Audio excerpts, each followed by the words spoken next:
क्या आप भी चाहते हैं आपको 2 से 3 क्वेश्चन इजीली नीट में बना सके और साथ साथ सीबीएसई में भी मैक्सिमम से मैक्सिमम क्वेश्चन हल कर सके और अन्य बोर्ड में भी? तो आज हम शुरू करने जा रहे हैं हमारा सबसे मोस्ट इंपॉर्टेंट टॉपिक इस चैप्टर का, जो कि है पॉलन पिस्टल इंटरेक्शन है। स्वागत है आप सभी का हमारे प्यारे से यूट्यूब चैनल बायोकीमो हैक पर। तो चलिए बिना देर करते हुए हम अपने टॉपिक को शुरू करते हैं।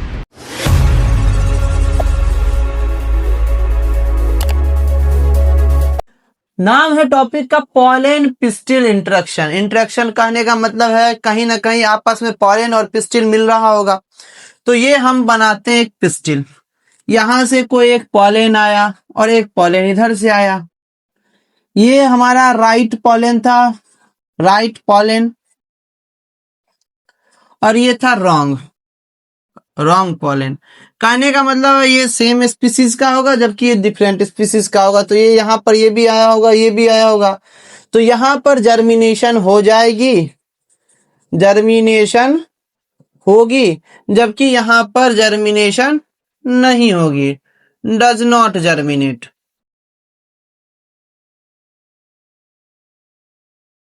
एनसीईआरटी कहती है हमारी कि जो पिस्टिल है, पिस्टिल क्या करता है, pistil,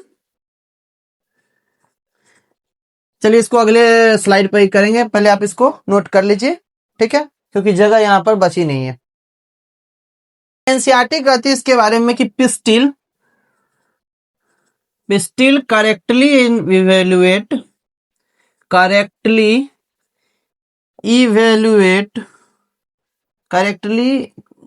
pistil chemically evaluate whether the pollen is correct or incorrect, ठीक है। यानी पिस्टिल खुद इस चीज को केमिकली इवेल्युएट करता है, यानी कोई ना कोई केमिकल इंटरेक्शन भी वहां पर हो रहा होगा। अगर मान लीजिए if it is correct type, अगर मान लीजिए वो करेक्ट होगा तो ऑब्वियस है जर्मिनेशन ऑफ पॉलन ग्रेन हो जाएगा, हो जाएगा। हम ये भी कह सकते हैं कि पॉलन ट्यूब का फॉर्मेशन हो जाएगा, फॉर्मेशन ऑफ पॉलन ट्यूब हो जाएगा। जबकि if it is wrong type,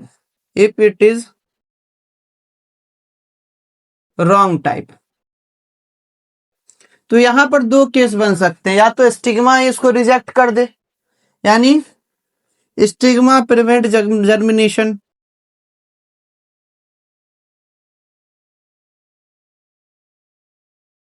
या ऐसा भी हो सकता है कि स्टाइल के अंदर पॉलन ट्यूब का फॉर्मेशन ना हो, या style prevent pollen tube formation. मतलब यदि स्टिग्मा रिजेक्ट करने में फेल हो जाता है फिर भी स्टाइल उसको पॉलन ट्यूब का फॉर्मेशन से रोक देगा। आई होप ये क्लियर होगा, आप इसको नोट कीजिए। आगे मैं बढ़ता हूं उसके बाद। चलिए आगे देखते हैं। होता क्या है कि हमने पहले देखा था कि पॉलन ग्रेन 2 तरीके का था। एक हमारा 2 सेल्ड स्टेज में था, यानी एक वेजिटेटिव और एक जेनरेटिव। ये हमारा 2 सेल्ड है।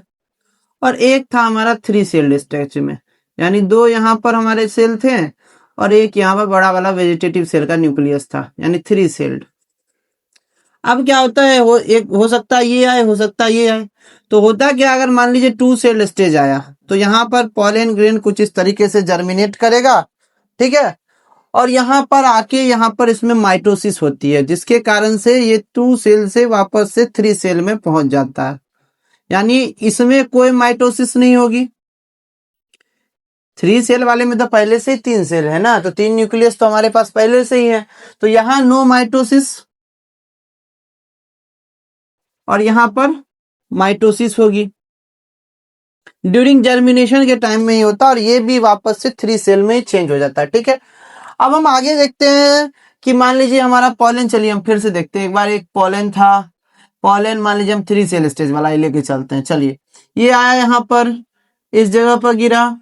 यहाँ पर गिरने के बाद क्या होगा, यहाँ पर कहीं ना कहीं आपका पॉलन ट्यूब ग्रोथ करेगा। पॉलन ट्यूब को चलिए हम ग्रोथ करा देते हैं। पॉलन ट्यूब ग्रोथ हुआ। अब पॉलन ट्यूब में आप क्या, यहाँ पर ऐसे ये पहुंच गया, ठीक है। अब नेक्स्ट स्टेप पर क्या होगा कि पॉलन ट्यूब और बड़ा होगा। लेकिन पॉलन ट्यूब को कैसे पता चलता है कि हमको कहाँ जाना है? अरे पॉलन ट्यूब को रास्ता तो पता है, कोई बताने वाला होगा। जैसे मान लीजिए पॉलन ट्यूब ये इधर भी तो ग्रो कर सकता था, इधर भी तो ग्रो कर सकता था, लेकिन ये ऐसे ही क्यों ग्रो करता है? मतलब ये पॉलन ट्यूब जो ग्रो कर रहा है इस तरफ ही क्यों ग्रो कर रहा है? कोई कारण तो होगा। तो होता क्या है जी, ये जो दोनों नीचे वाले सेल है, एक तो ये एग सेल है, बाकी दोनों को हम क्या कहते थे, सिनर्जिड्स। तो ये क्या करते हैं, सिनर्जिड्स क्या करते हैं, synergids secret chemical that attract pollen tube.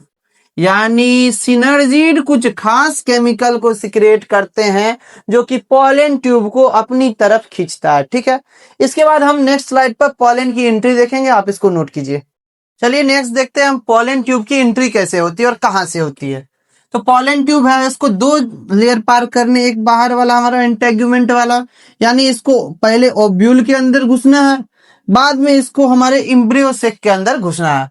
तो मान लीजिए हम 3 तरीका से लेके चलते हैं। पहले अगर मान लीजिए एक ये पॉलन हम ऐसे लेके चले, एक ऐसा लिए, एक ऐसा लिए, ठीक, 3 लिए। अब यहाँ पर हमने पॉलन ट्यूब का ग्रोथ करा दिया। हो सकता है ये पॉलन ट्यूब इसको कहाँ से एंट्री दिलाए, माइक्रोपाइलर एंड से दिलाए एंट्री, ठीक है। हो सकता है ये इसको चैलेजल एंड से एंट्री दिला दे, ऐसा भी तो हो सकता है। और हो सकता है ये इसको दोनों के बीच से एंट्री दिलाए, यानी इस जगह से कहीं एंट्री दिला रहा होगा बीच से, ठीक है। आप एक बात ध्यान रख लीजिए कि एंट्री ऑफ पॉलन ट्यूब जो होगी 2 जगह हो रही है, ठीक है। एक हम यहां पर ओव्यूल में और दूसरा इम्ब्रियो सेक में।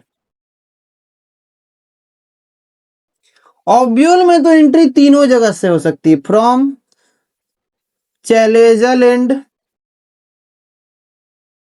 फ्रॉम माइक्रोपाइलर एंड,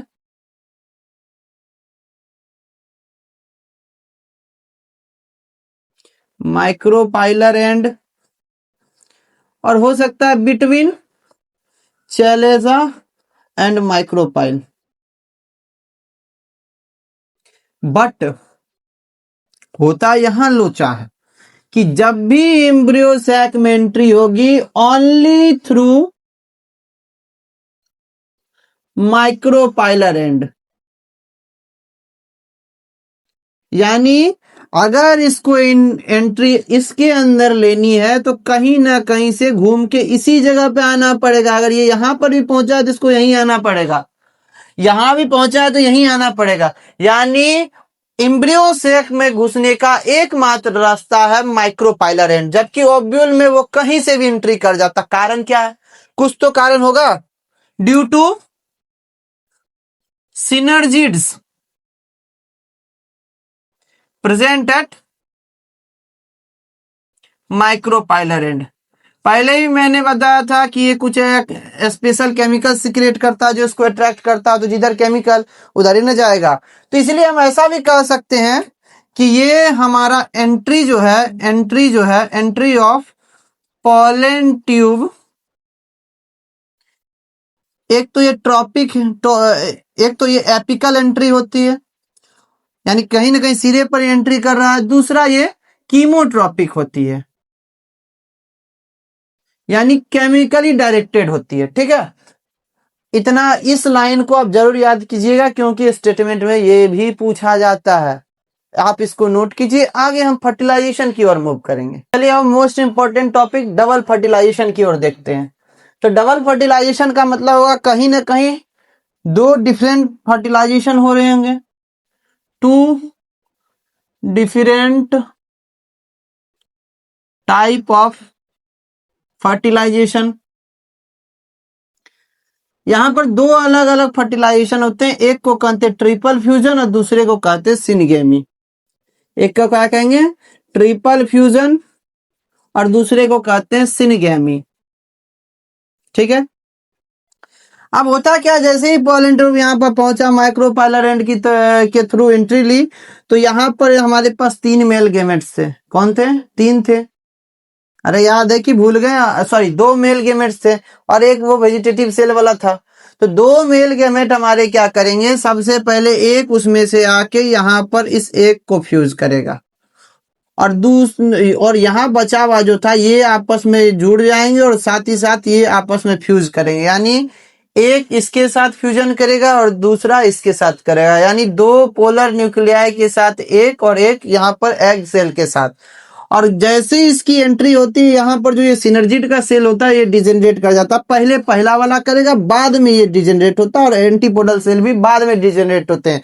ये बात आप हमेशा याद रखिएगा। ये जो डबल फर्टिलाइजेशन है, ये कैरेक्टरिस्टिक फीचर ऑफ एंजियोस्पर्म होता है।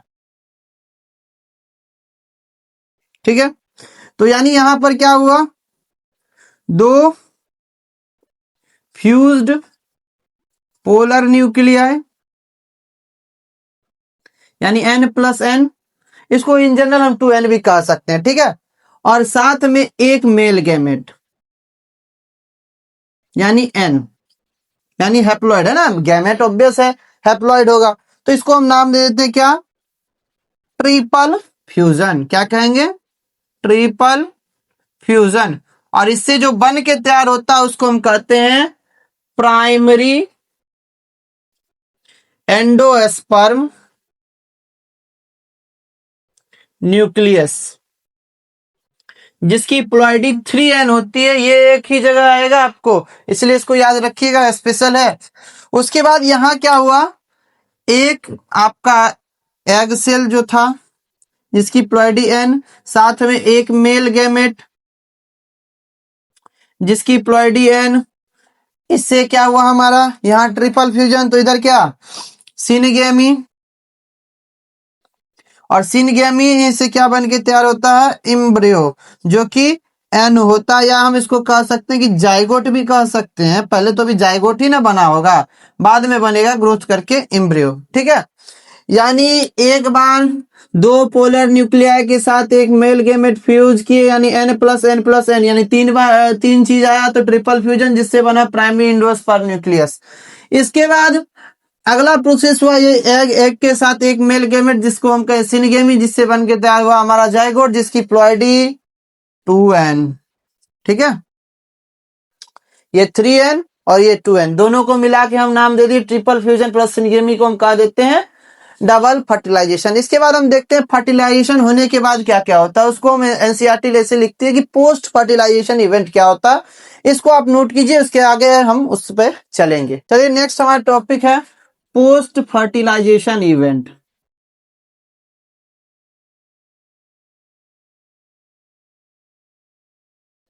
यानी फर्टिलाइजेशन होने के बाद क्या क्या हुआ, पहले क्या था, पहले ये तो देख लें।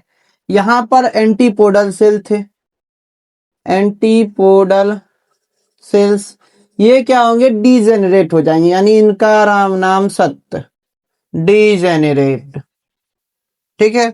और यहाँ जो ये सिनर्जिड एक बच गया, पहला तो पोलन ट्यूब के एंट्री पे ही खत्म, दूसरा जो ये सिनर्जिड बच गया था, सिनर्जिड, ये भी डीजेनरेट हो जाएगा।